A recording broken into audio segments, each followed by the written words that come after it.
Good morning. My name is Gordon Malcheski. I'm the president-elect of your board. I use the personal pronouns he, him, and I have the pleasure of being your worship associate for today's service. So I want to welcome all of you today to the Unitarian Universalist Church of Roanoke. It's great to have all of you with us here today. We extend an extra special welcome to those of you that are joining us for the very first time. It is our sincere hope that you will find a spiritual home here and that you will join us for coffee hour immediately after the service. We also extend greeting to those of you that are online today. And if you would please take a moment to turn around and wave at the camera as it pans through the sanctuary.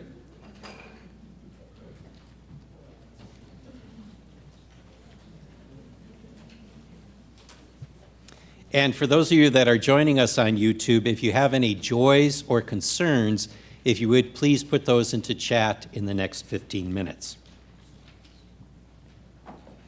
So we acknowledge that our church resides on the traditional lands of the Tutelo and Monacan nations that was later farmed and developed through slave labor. We recognize and respect the ongoing connection to this land by generations of Black and Indigenous peoples of color. May our gratitude and fellowship here echo and honor that rich history. Our minister is the Reverend Walter LaFleur, and he is off today. Our sermon today is titled, The History of the Gainsborough Library. I think you're really going to enjoy that presentation. It's going to be done by Megan Mizak. And if you would please join me in our words of welcome. Whoever you are, whomever you love, however you express your identity, whatever your situation in life, whatever your experience of the holy, as you come seeking love, your presence here is a gift. Whether you are filled with sadness, overflowing with joy, needing to be alone with yourself, or eager to engage with others, all who welcome all are welcome here. And if you'd also join me in reading our covenant. We commit to supporting each other with respect and direct communication as we work in community to explore spiritual growth and be a force for good in the world.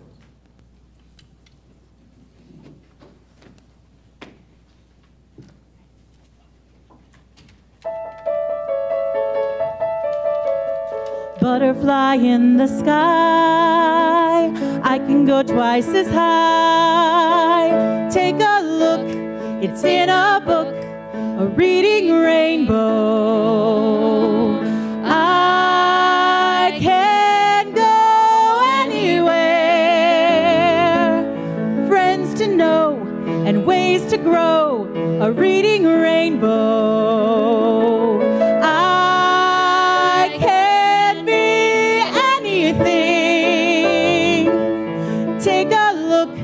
It's in a book, a reading rainbow, reading rainbow.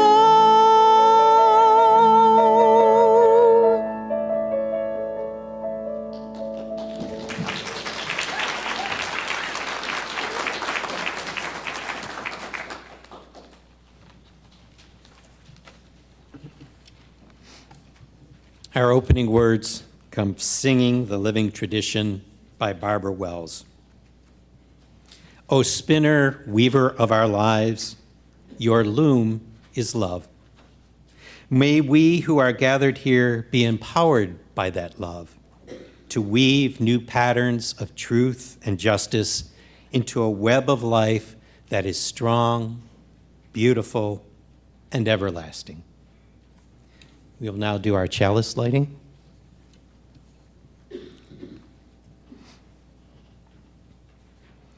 We hallow this time together by kindling the lamp of our heritage.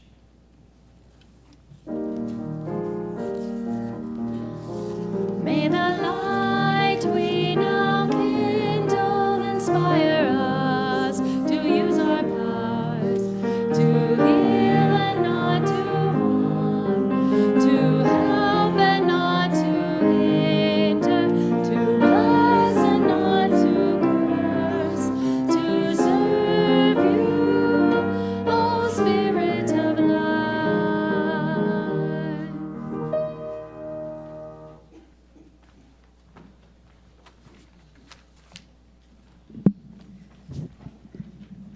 I'd like to invite forward all our young folks, people who are young at heart, to come and sit up here. There's also some empty chairs where you can sit. And while you're coming up here, I'll introduce myself. My name is Jessie McEwen. I use the pronouns they and them, and I am the director of Lifespan Faith Development here. Today, I have a book called Lola at the library, and it's written by Anna McQuinn and Rosalind Beardshaw. And I have a question. What do you see in this picture? A girl. What's she doing? She's looking for books. Now, Lola loves Tuesdays. On Tuesdays, Lola and her mommy go to the library. Looks like she has to wake her mom up. The library opens at 9 o'clock, but Lola is ready to go long before that. She puts all the books she borrowed last week in her backpack.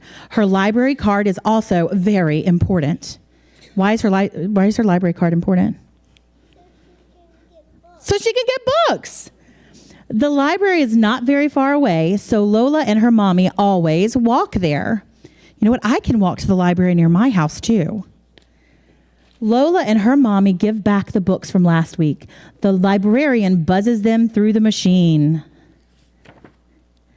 There's a special section in the library just for children. It's really cool. Nobody ever says shh in the children's section.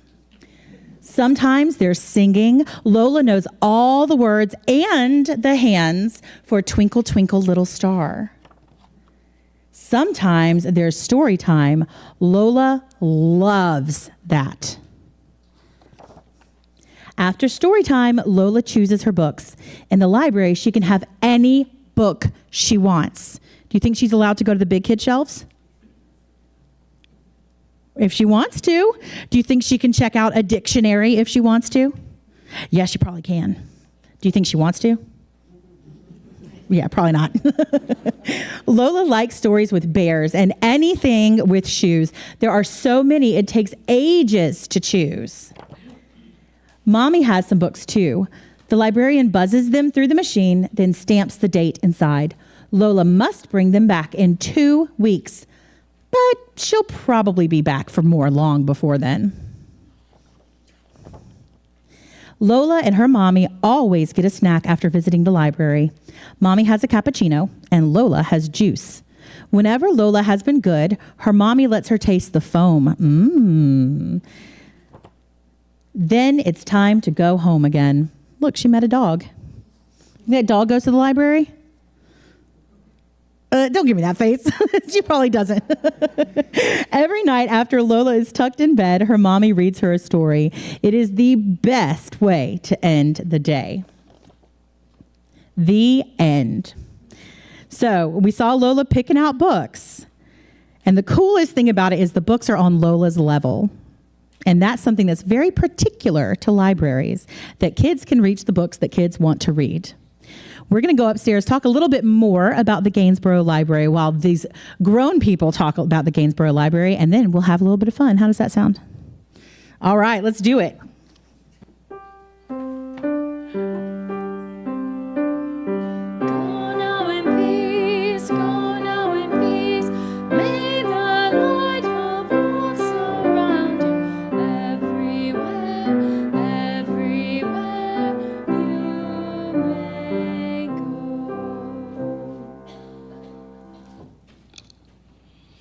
So we have a reading today from prize-winning novelist and amazing word maven, Toni Morrison. Access to knowledge is the superb, the supreme act of truly great civilizations. Of all the institutions that purport to do this, free libraries stand virtually alone in accomplishing this mission. No committee decides who may enter. No crisis of body or spirit must accompany the entrant. No tuition is charged. No oath sworn. No visa demanded. Of the monuments humans build for themselves, very few say, "Touch me, use me." My hush is not indifference. My space is not a barrier. If I inspire awe, it is because I am in awe of you and the possibilities that dwell in you.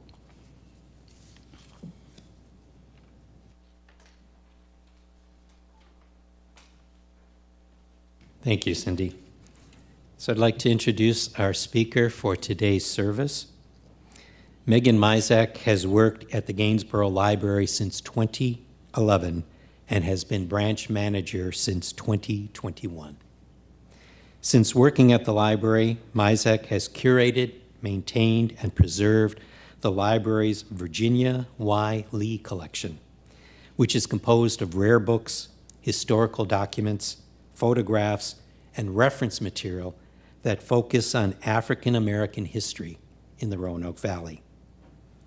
As a dedicated public servant devoted to maintaining community connections and local history, she has sought out and fostered relationships with local community partners regarding the role of Roanoke Public Library's interest in historic preservation.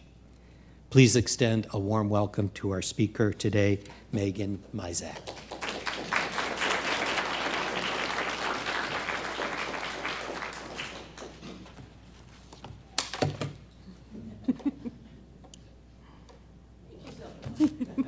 Good morning.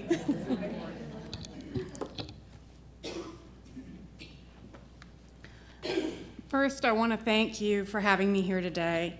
I'm very excited to talk to you all about the history of the Gainsborough Branch Library and the important role it has played in Roanoke's African American community, with a focus on the librarianship of its most beloved librarian, Virginia Lee.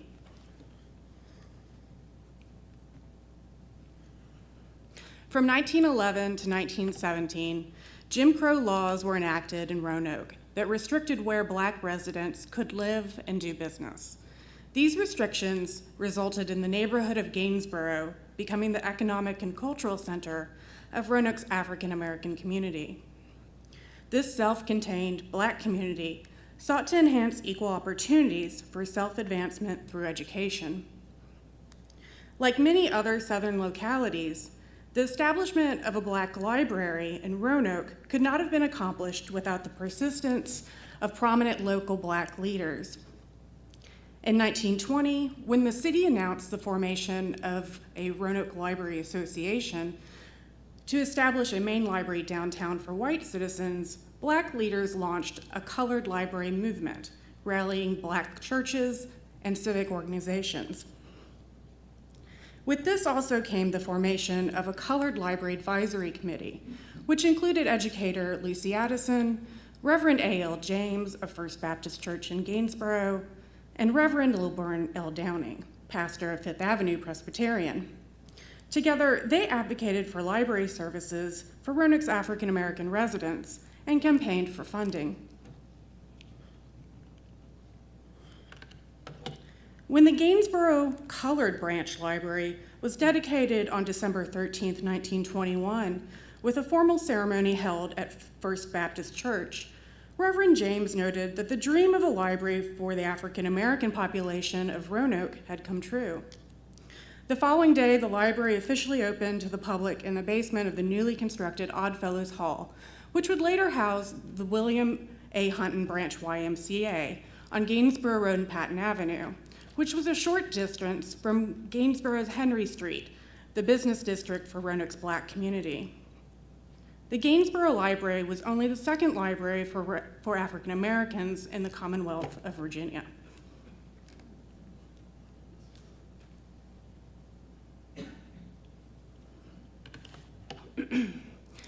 Many segregated libraries in the South were typically afterthoughts, underfunded, inadequate facilities, with minimal collections of cast-off materials and untrained staff.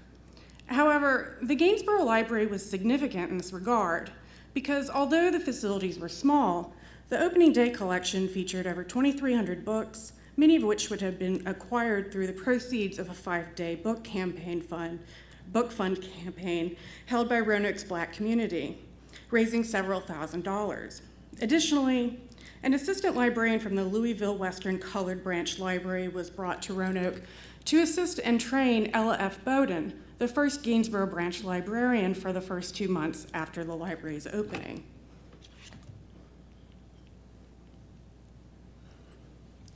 From its beginnings, the library served an important role in the education of Roanoke's African American children.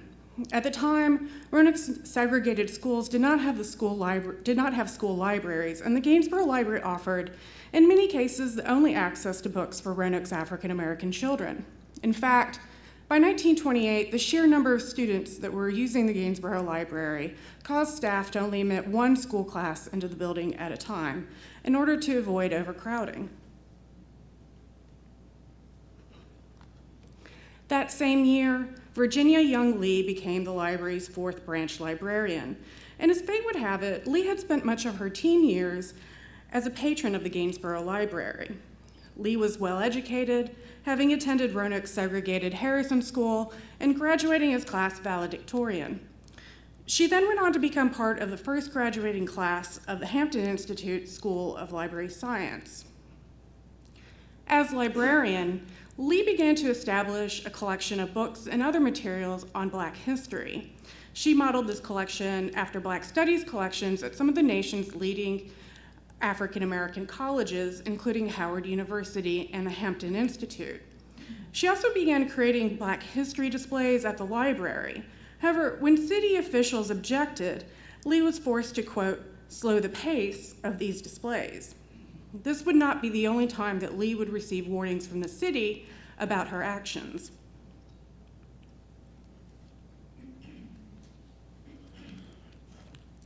Lee's dedication to community education saw the establishment of the Jessie Fawcett Reading Club, named after the Harlem Renaissance poet, scholar, and writer, to encourage reading within the community and to provide education programming for residents. Lee's Reading Club not only sought to stimulate reading within the community, but it also sought to spread useful knowledge to club members and provide social and recreational outlets. The club also worked to enlighten attendees through educational lectures by guest speakers. By the club's 10th anniversary, it reported over 100 members. By the late 1930s, it became apparent that the basement of the Oddfellows Hall could no longer accommodate the library's growing collection. The Roanoke Library Board began discussions for a possible bond issue to fund the construction of a new Gainsborough Branch Library building. This bond issue would also include finances to fund a new downtown main library building. However, 2 years later, the Library Board withdrew the Gainsborough Library proposal, instead suggesting that the library expand to another room of the Oddfellows Hall. This did not bode well with Lee or the community. Lee helped mobilize the Jessie Fawcett Reading Club and various political and civic organizations, community leaders, and businessmen. They formed a coalition, sending a message to the city that Roanoke's Black community was organized. Addressing City Council, Black leaders explained that the community had been promised a new library building, and Black voters would not vote for the bond issue without it. This act of protest caused the city to then add back funds for the Gainsborough Library into the bond issue. With Roanoke's Black vote, the bond issue passed, allocating $20,000 for the construction of the new Gainsborough Library. The Colored Library Advisory Committee, whose members at the time were librarian Virginia Lee and Reverend A.L. James, Attorney Jacob Reed, and Dr. Elwood Downing, considered multiple sites for the location of the new Gainsborough Branch Library. However, the cost to purchase property was estimated to be a substantial amount of the allocated funds for the library. One of the properties that was being considered by the committee was a lot owned by St. Andrew's Catholic Church on the northeast corner of Patton Avenue and Gainsborough Road, where Shank's Foundry operated.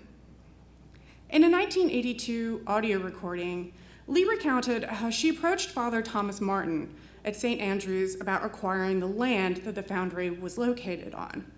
According to Lee, the discussion went well, and church officials originally agreed to lease the property for 99 years. Now, at the time, the church was charging rent to the foundry that was located on the site. However, to be tax exempt, the property needed to be used for church purposes. This resulted in the church owing back taxes on the property. In 1941, a well-crafted deal was reached that benefited both the church and the city, where the church deeded the property to the city for the use of the library in lieu of paying taxes owed.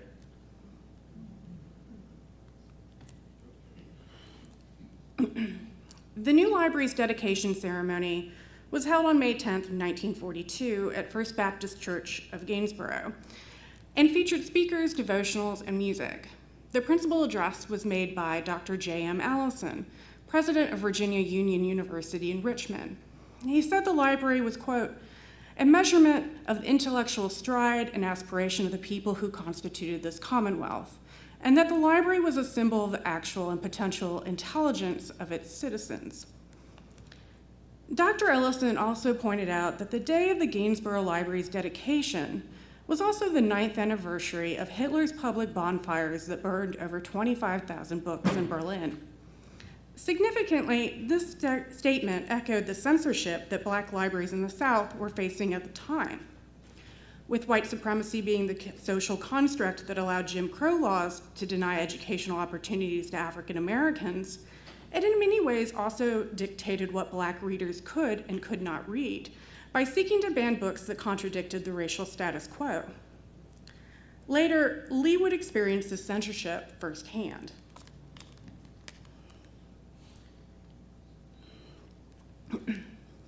Lee continued to grow the library's collection.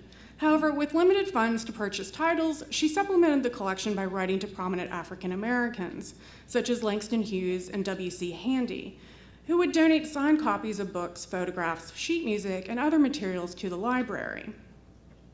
The local community was also supportive and supplied the library with donations. Significantly, today, many of these donations are still housed at the library. Lee also continued to use her platform as librarian to provide access to education for adults. In 1943, Lee collaborated with Roanoke's segregated William A. Hutton Branch YMCA and the Hampton Institute to launch the People's War College, which was an education series designed to prepare citizens for life during and after World War II. These non-credited courses were both cultural and practical and included religious studies, arts and crafts, bookkeeping, shorthand, English, and mathematics. The courses were taught by teachers from Roanoke's public schools or experts from various professions. Lee noted that the program, quote, served as a morale builder during the war period. It helped the people of the community to know how to live more abundantly, and at the same time prepared them for an intelligent participation in the post-war years ahead. In the mid-1940s, Lee again faced backlash from city officials for collecting library materials on Black history and culture. She was once again asked to remove Black history displays that she had in the library and to dispose of the growing Black studies collection that she had been amassing. Like many southern cities, Roanoke's policing of materials on African American history and culture was just another way of upholding white supremacy. However, Lee risked her job by hiding the offending collection in the basement of the library, all the while continuing to collect materials and secretly providing access to library patrons. Later in life, Lee noted that she always knew that there would one day be a widespread interest in the history and heritage of African Americans and their contribution to America. Her foresight would later become the defining aspect of the importance of the Gainsborough Library's collections. During the Civil Rights Movement of the 1960s, there was a growing national interest in Black studies, making Lee's collection much sought after in the Roanoke Valley. In 1963, the Gainsborough Library had the largest circulation of all the branch libraries in the city of Roanoke outside of the main library. Today, the very same collection that Lee both curated and saved makes up the majority of the works in the Gainsborough Library's Virginia Lee collection.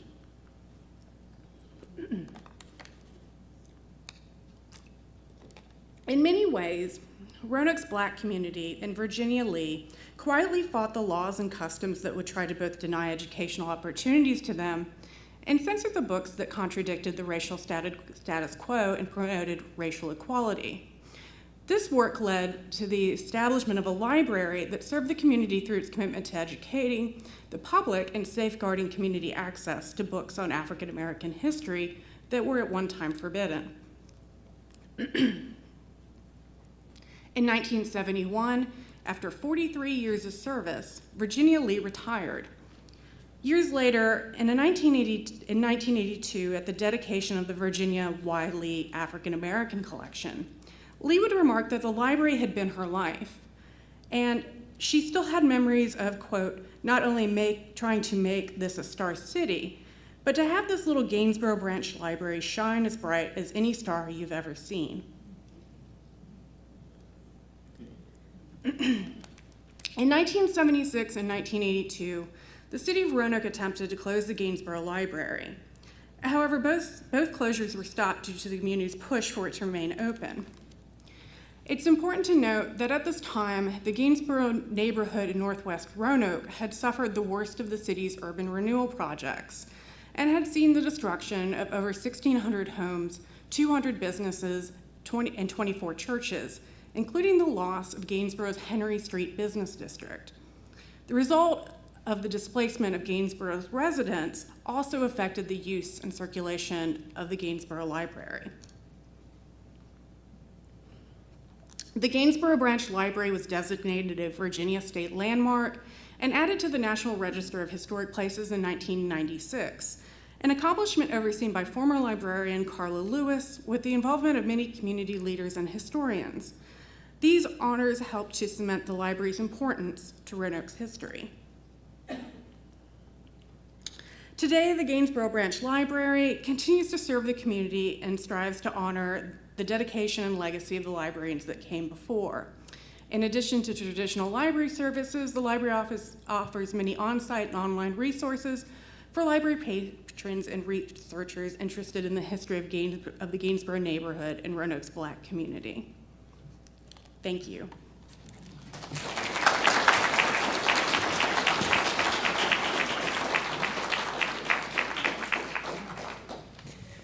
Thank you, Megan. We really appreciate you sharing your knowledge and your passion for the history of the Gainsborough Library. And I would also invite those of you who have never been to the Gainsborough Library to take a trip out there. It's really a wonderful space, and it's really a gem in the Roanoke area.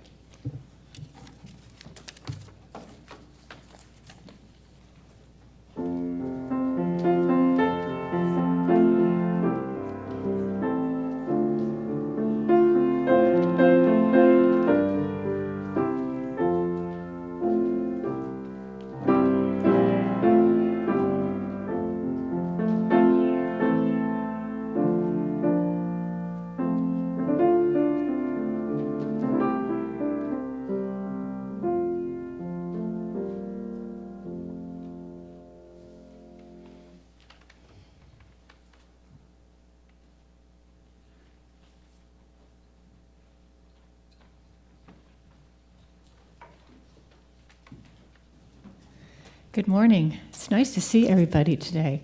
My name is Nancy Bratton, and I'm the Special Collections Coordinator.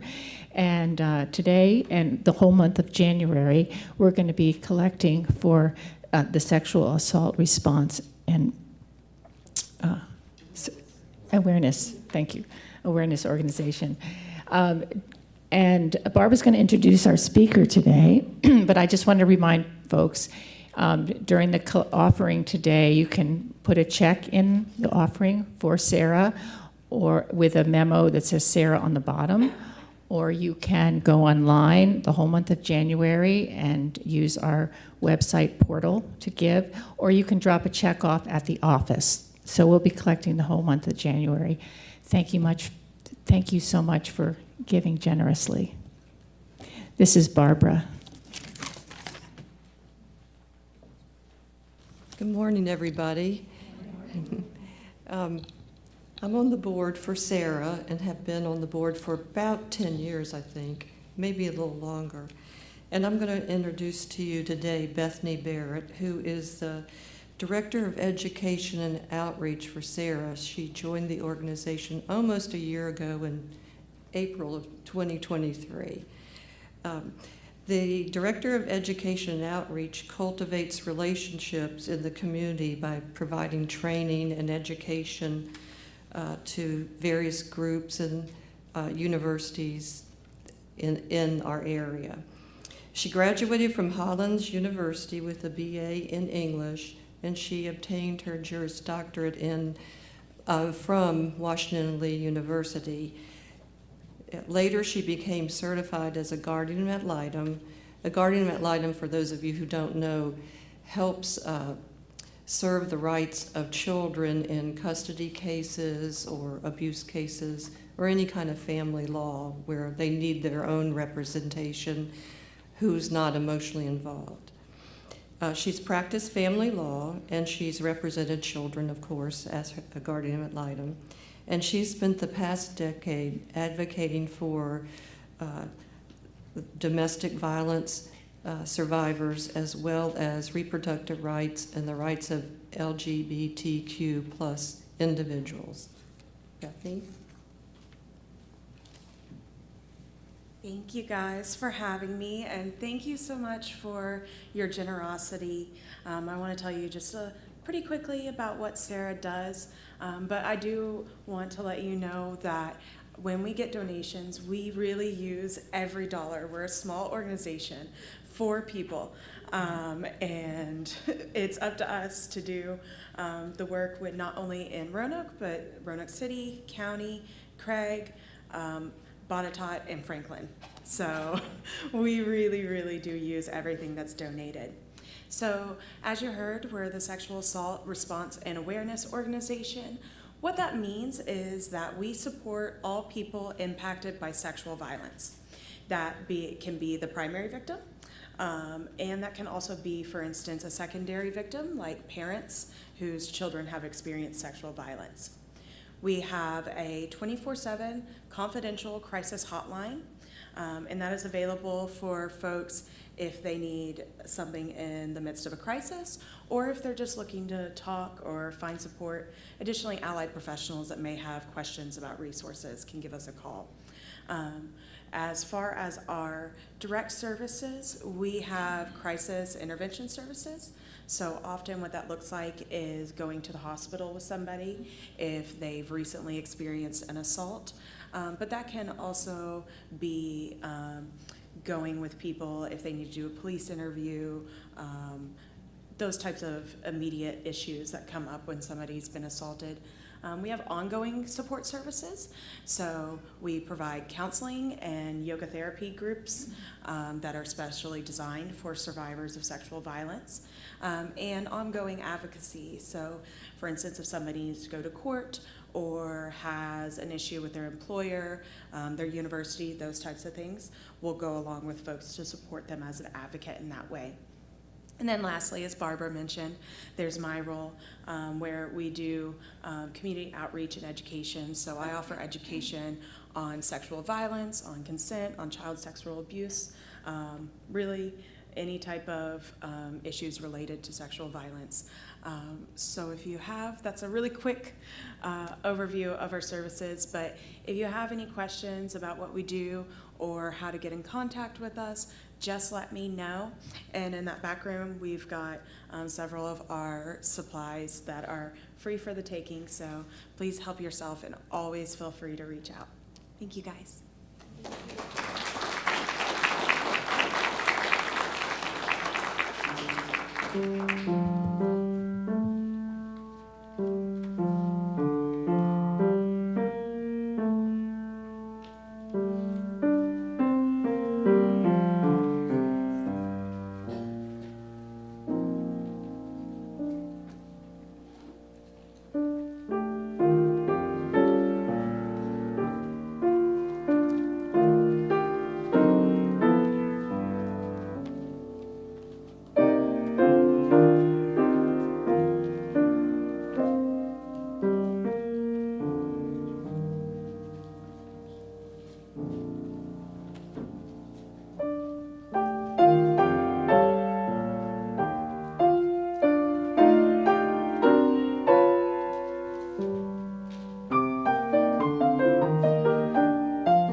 your contributions to today's special collection for the Sexual Assault Awareness and Response Organization will be used to fund the important work they are doing in the greater Roanoke Valley.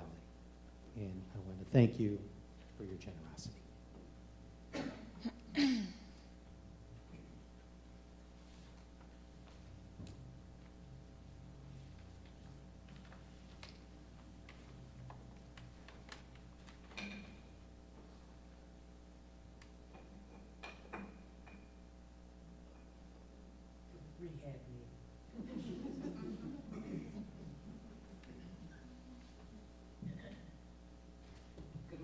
I'm Terry Smith, to represent the Caring Committee with you today.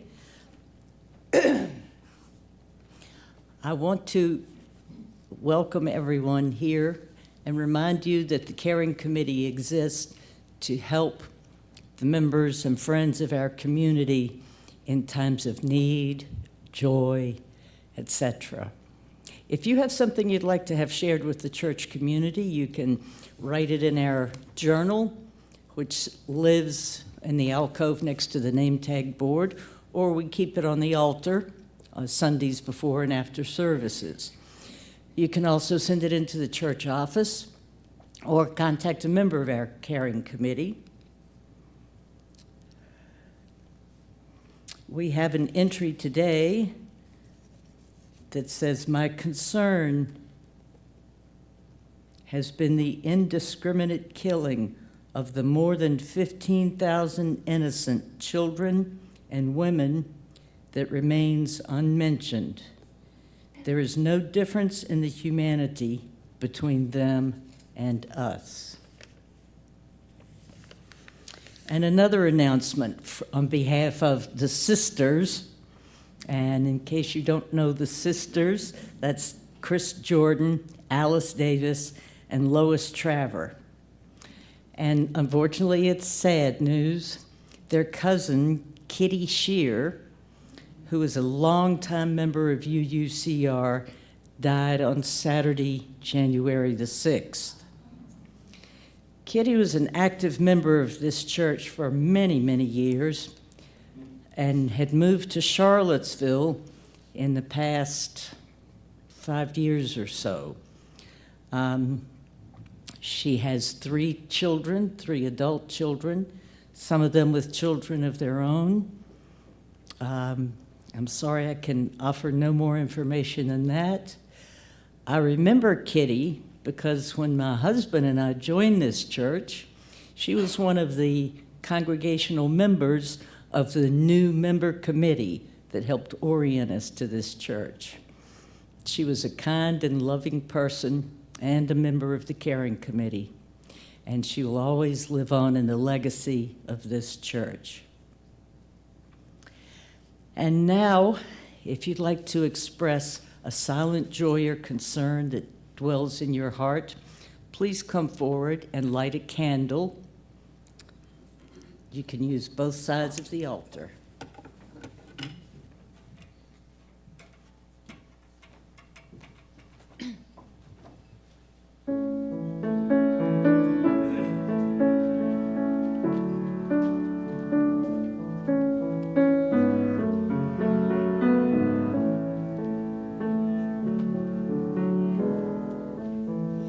I am sending you light to heal you, to hold you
you choose to show.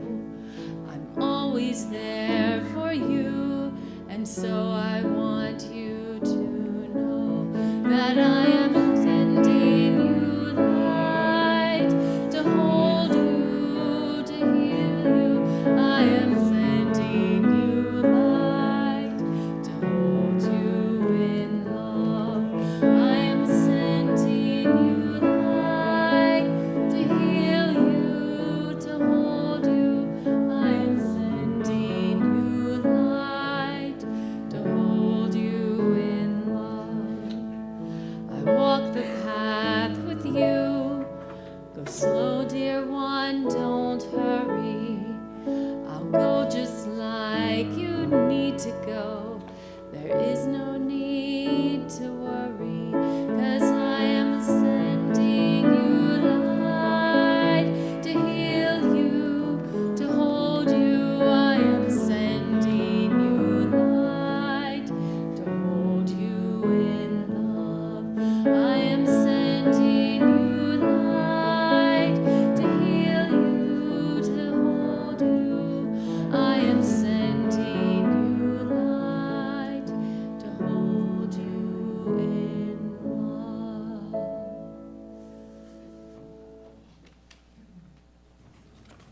May our prayers be heard and our hearts be lifted.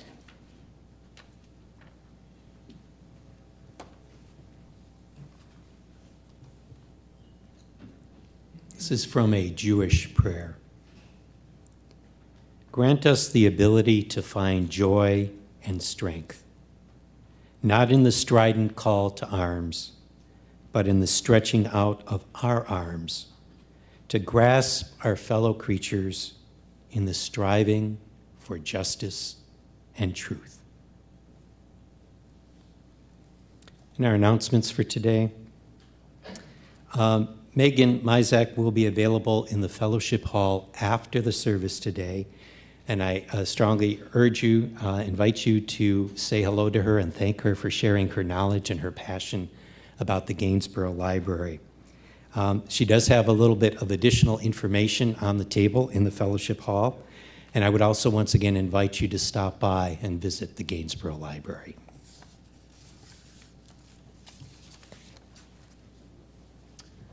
Our closing music today is hymn number 158. The words are going to be on the screen. If you're looking in your hymnal, it'll be the right words, but the wrong tune. So it'll be easier for you to look there. But you'll know this tune, I promise.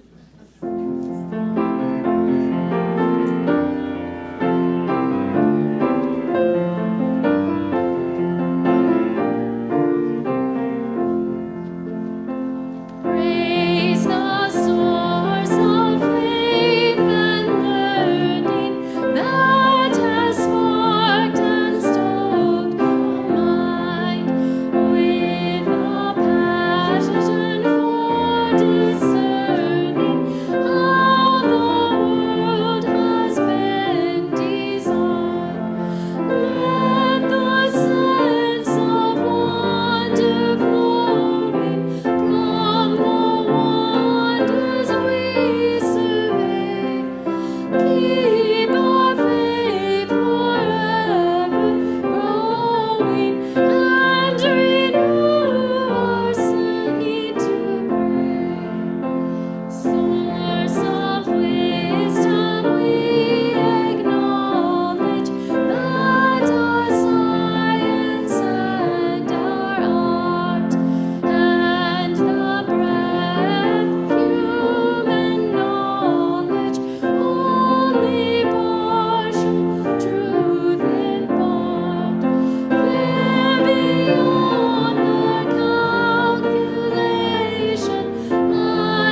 Our benediction.